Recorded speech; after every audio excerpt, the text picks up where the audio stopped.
এ চালান কিভাবে fill up করবেন, হাউ টু প্রিপেয়ার এ চালান, কিভাবে এ চালান পূরণ করবেন, এ চালান ফিল আপ করে কিভাবে আপনারা বিভিন্ন আয়কর, মূসক, এনবিআর ফি, কাস্টমসের ফি ইত্যাদি জমা দিবেন সে সম্পর্কে আজকে আমি কিছু কথা বলবো। চলুন শুরু করি। তো আপনারা প্রথমে গুগল ক্রোম বারে এসে এই চালান লিখবেন। চলে আসছে অলরেডি এই চালান, আপনারা দেখতে পাচ্ছেন স্ক্রিনে। এন্টার হিট করবেন। এন্টার হিট করার পর আপনাদের সম্মুখে যে ইন্টারফেসটি শো করবে সেটাও হবে এরকম। এই যে উপরে লেখা আসছে অটোমেটেড চালান সিস্টেম, এই চালান .gov.bd, আপনারা এখানে ক্লিক করবেন। এখানে ক্লিক করার পর আপনাদের সামনে যে ইন্টারফেসটি আসবে সেটি হচ্ছে, আপনাকে এখানে প্রথমে বলবো যে আপনি এখানে নিবন্ধন করুন, বা নিবন্ধন ছাড়াও আপনারা তাহলে এখানে করতে পারবেন। রেজিস্ট্রেশন ছাড়াও আপনি এখান থেকে করতে পারবেন। এখানে এখানে লেখা আছে, এখানে ক্লিক করে রেজিস্ট্রেশন ছাড়াই চালান এন্ট্রি করা যাবে, আপনারা এখানে ক্লিক করবেন। ক্লিক করার পর আপনাদের সামনে এরকম একটা ইন্টারফেস শো করবে। সেটি হচ্ছে হোম পেজ এক কথায় এই চালানের। তো আমি বিস্তারিত বলার আগে আপনাদের সামনে আমি কিছু কথা বলবো। সেটি হচ্ছে, আপনারা শুধু ভিডিওটা দেখেছেন, কেউ লাইক করেন না, কমেন্ট করেনই না, অন্তপক্ষে লাইকটা করতে পারবেন। আর যদি ভালো লাগে থাকে সাবস্ক্রাইব করে পাশে থাকবেন, এটা আমার একান্ত রিকোয়েস্ট। আমরা চলুন ভিডিওতে যাই। এরপর আমরা দেখব এখানে আমরা এই চালান কেন ফিল আপ করবো, কেন এই চালানটা আমাদের দরকার।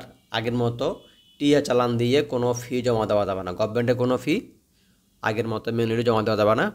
আপনাকে এখান থেকে ফিল আপ করে এটা চাইলে আপনার সোনালী ব্যাংকে গিয়ে জমা দিতে পারবেন, ওনাদের বিভিন্ন ব্রাঞ্চে, অথবা আপনি অনলাইনে বিকাশ থেকে বা বিভিন্ন কী বলে মোবাইল ব্যাংকিংয়ের মাধ্যমেও জমা দিতে পারবেন।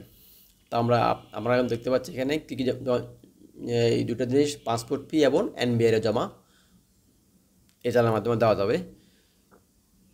তো এই চালানের মাধ্যমে অনেকগুলো ফি জমা দিতে, এনবিআর অনেকগুলো ফি আছে। যেমন আমি এখানে ক্লিক করলাম, এনবিআর জমার মধ্যে এখানে আপনার আয়কর আছে, মূসক আছে, ডিউটি শুল্ক আছে, এনবিআর জমা আছে, কাস্টমস হাউস আছে।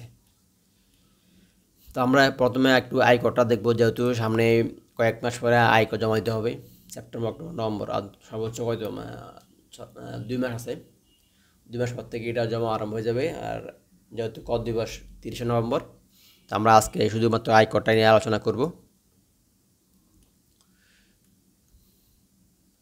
তো আপনারা এখানে দেখতেছেন কয়েকটা বক্স আছে, যেমন এখানে টিআইএন নাম্বার, কর বর্ষ নির্বাচন করুন, এরপরে নির্বাচনের দরুন, আয়কর দ্বারা, খাতের বিবরণ, এগুলো আপনাকে ফিল আপ করে দেন। এখানে পরবর্তীতে এখানে ক্লিক করতে হবে। তো আমি এখানে সুবিধার্থে আমি প্রথমে আমার তিনটা দেখাচ্ছি আপনাদেরকে।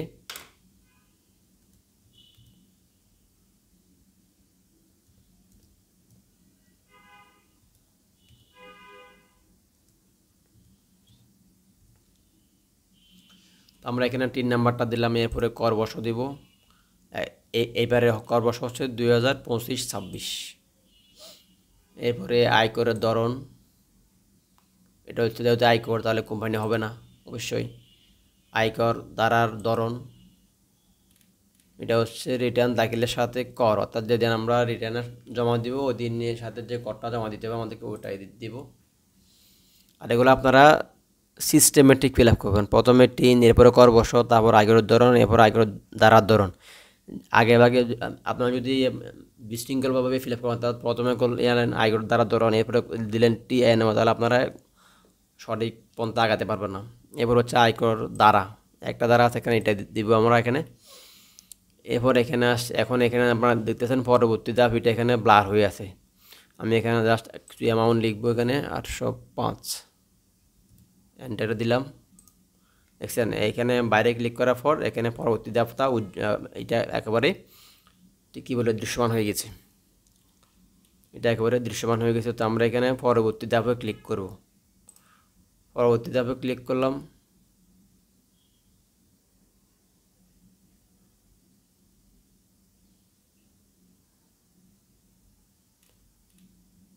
এরপরে এখানে অনেকগুলো তথ্য চাচ্ছে, কি বলতেছে ওনারা, কর অঞ্চল দেওয়া আছে, সার্কেল দেওয়া আছে, ব্যক্তিগত দেওয়া আছে 805 টাকা, বেসরকারি শিক্ষা প্রতিষ্ঠান 3 নম্বর এখানে দেওয়া আছে।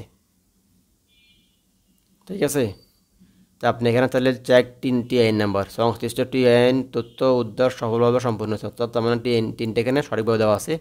তা আপনারা চাইলে এখানে যেটা দিতে হবে, ফোন নাম্বারটা এখানে দিতে হবে অবশ্যই।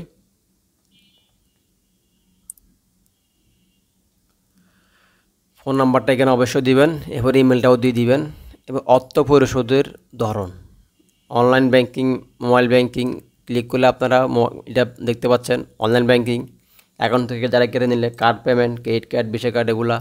এরপরে সোনালী ব্যাংকের মাধ্যমে যেটা হচ্ছে self fill up and OTC, এটা আপনাকে ফিল আপ করতে হবে, আমরা ওটাতে এত কষ্ট করি না, আমরা এখানে মোবাইল ব্যাংকিংয়ে দিয়ে দিলাম। কোনো মন্তব্য থাকলে মন্তব্য করবেন, না থাকলে এখানে দেওয়ার দরকার নাই। এবারে আপনারা বিকাশে ক্লিক করবেন, করলাম আমি বিকাশে ক্লিক করার পর আমি যেহেতু এখানে দেখছেন মোবাইল নাম্বার দিচ্ছি না, ইমেল নাম্বার দিচ্ছি না, এই জন্য এখানে এগুলা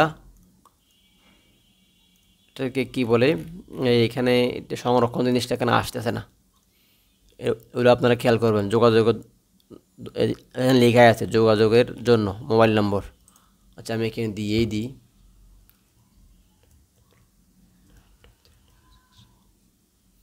দেখছেন এখন সংরক্ষণ জিনিসটা এটা চলে আসছে, তো আমি এখানে সংরক্ষণ কোনো অবস্থায় ক্লিক করবো না, কারণ আমার এখনও ট্যাক্স ফাইল এখনও দেবো না, আর পরে দেবো, জাস্ট আমি আপনাদেরকে দেখানোর জন্য এই কাজটা আমি করছি।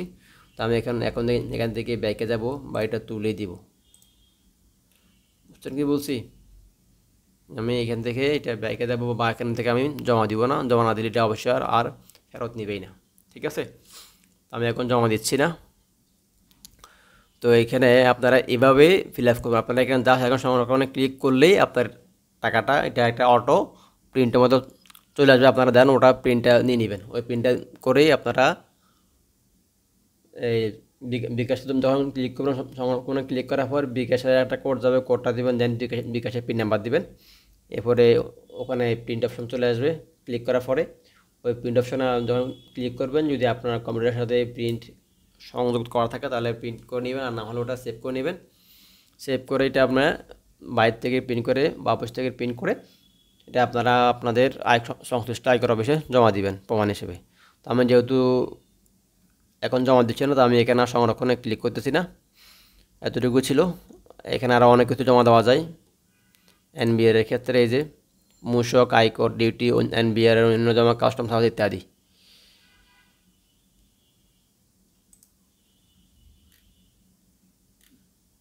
ঠিক আছে, এই যে আমার আগেরটা দেখাচ্ছে বা এখানে দেওয়া নেই।